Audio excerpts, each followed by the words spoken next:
नमस्कार प्रणाम भोजपुरिया भैया लोग और सब बताएं कैसे बानी रुआ सब है। उम्मीद करता नहीं रुआ सब ठीक ठाक होगा भैया और हमहू ठीक बानी। तो स्वागत बाटे आप सबके राइटर विजय बागी के चैनल पर।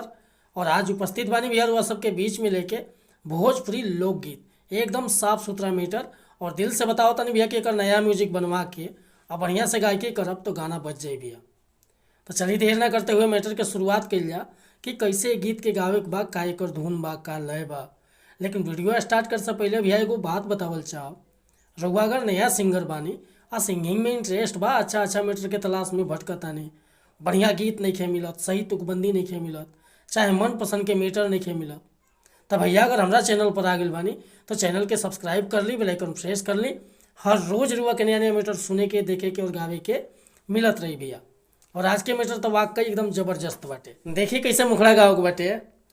अरे कोई लड़के नियन तोहर बोलिया दगेला, दिल पगोलिया दगेला, दिल पगोलिया नु हो।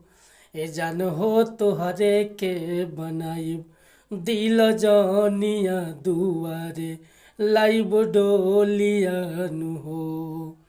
कोई लड़के नियन तोहर बोलिया दगेला, दिल पगोलिया दगेला, दिल पगोलिया नु हो।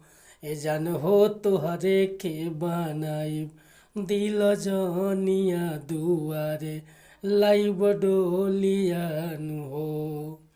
तब भैया ये मुखड़ा लेकर हुआ सबके बीच में उपस्थित रहनी है। अगर ये मुखड़ा पसंद बा, फुल गीत लिखवावे के चाहतनी तो बेहिचक रुआ संपर्क कर सकीले हमरा व्हाट्सअप नंबर पर।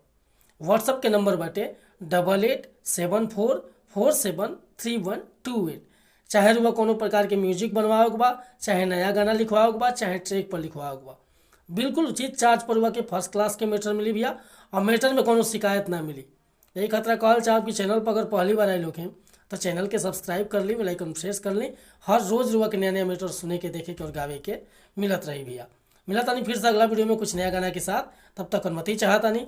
नमस्कार प्रणाम धन्यवाद भैया। जय हिंद, जय भारत, जय भोजपुरी समाज।